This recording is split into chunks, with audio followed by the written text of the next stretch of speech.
தெரியுமாக்கா? ஒருத்தி வந்து உப்பு வித்துக்கிட்டு போனேனா, எல்லாரும் வாங்கினாங்களாம். உப்புக்காரன் சொன்னேன்னா, என் உப்பை போட்டாத்தே உன் சாப்பாடு ருசிக்கும் அப்படின்னு சொல்லி. அதுக்கு நம்ம உப்புக்கு கொடுக்குற விலை வந்து உப்புக்கு வந்து நம்ம வந்து சீப்பாக நினச்சி உப்பை வாங்குகிறோம். ஆனால் எல்லா சாப்பாட்டுக்குமே நம்ம உப்பு போட்டாத்தே ருசிக்கும். உப்பை நம்ம என்றைக்குமே பெருசாக மதித்து அப்படி ஐயோ உப்பு அப்படின்னு நம்ம எதுவுமே நினைக்கிறோம். சாதாரணமாக உப்பு அப்படின்னு நினைக்கிறோம். தங்கம் யார் ஒரு வீட்டில் வந்து உப்பு எவ்வளவு இருக்கோ அவ்வளவுக்கு தங்கம் இருக்கும். உப்பு நிறைய வாங்கி வச்சுக்கணும். ஏன்னா நம்ம வந்து ஆமாம் நம்ம வந்து தங்கம் எவ்வளோ ஒரு இடத்துக்கு போகிறப்ப ஒரு தங்கத்தை பார்த்தாதே மதிப்பு மரியாதைலாம் கொடுக்குறாங்க. அந்த தங்கத்தினால இப்போ ஒரு 2 நகை இருந்துச்சுன்னா ஒரு அடவு வச்சு நம்ம ஒரு தேவைக்கு பூர்த்தி செஞ்சுக்கிடுவோம். ஒரு இடத்துக்கு விசேஷத்துக்கு போனாலும் அந்த தங்கத்தை போட்டு நம்ம அழகு பார்க்குறோம். அதே மாதிரி உப்பு எல்லாம் சமைக்கிறோம், நிறைய சமைச்சிட்டோம். அந்த உப்பை மட்டும் போடாமல் நீங்கள் என்னதான் சமைச்சாலும் அந்த சாப்பாடு எப்படி ருசிக்கும்?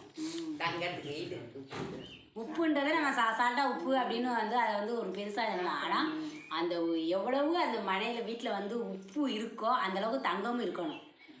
மனுஷனாக பிறந்த இடத்துல வந்து நம்ம எவ்வளவுக்கு வந்து அந்த உப்பை தங்கத்தை மதிக்கிறோமோ அந்த உப்பும் அவ்வளோ பெருசுதே. அப்போ உப்புக்காரன் என்ன சொல்கிறேன்னா, என்கிட்ட வாங்குறப்ப வந்து சாதாரணமாக உப்பு வாங்குறீங்க, இதே தங்கத்துக்கு எவ்வளோ ஒரு விலை கொடுத்து எப்படி மதித்து வாங்குறீங்க தங்கத்தை. அந்த சாப்பாட்டில் இவ்வளவு சமைச்சிருவோம், அந்த இத்திரியோடு உப்பு போடலைன்னா அந்த சாப்பாடு எதுக்குமே ஆகாது. அதே மாதிரி சபைக்கு போகிறப்ப அந்த தங்க நகை போட்டு போகலைன்னா அது நிறக்காது. புரியுதாக்கா?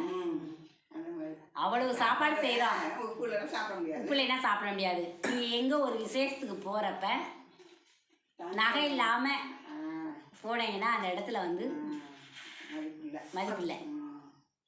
நீங்கள் அந்த 2 நகையை போட்டு வேணாத்தே அவங்கள பார்த்து வாங்கன்னு கூப்பிடுவாங்க. அந்த மரியாதையை அவங்க கொடுக்குறாங்க.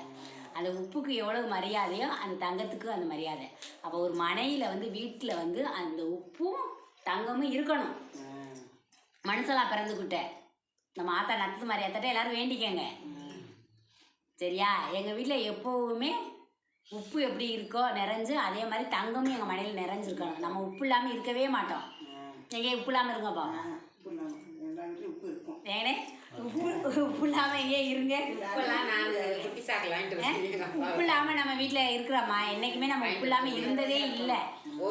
ஆனால் தங்கம் மட்டும் நம்ம வீட்டில் இல்லைன்னு அசால்ட்டாக சொல்கிறோம். கஷ்டமாக இருக்குது, எங்கள் வீட்டில் ஒரு பொட்டு தங்கம் இல்லை அப்படின்னு சொல்கிறோம். அப்போ அவ்வளோ சாப்பாடு நம்ம தினம் சமைக்கிறோம், அது உப்பு போடலைன்னா வந்து அந்த சாப்பாடு வீணாகும். அதே மாதிரி நம்ம வந்து தங்கமும் நம்ம வீட்டில் இல்லைன்னா நமக்கு அந்த மரியாதையே இல்லையா? அதை எப்படி புரிய வைக்கிறா பார்த்தீங்களா? மரியாதை இல்லை.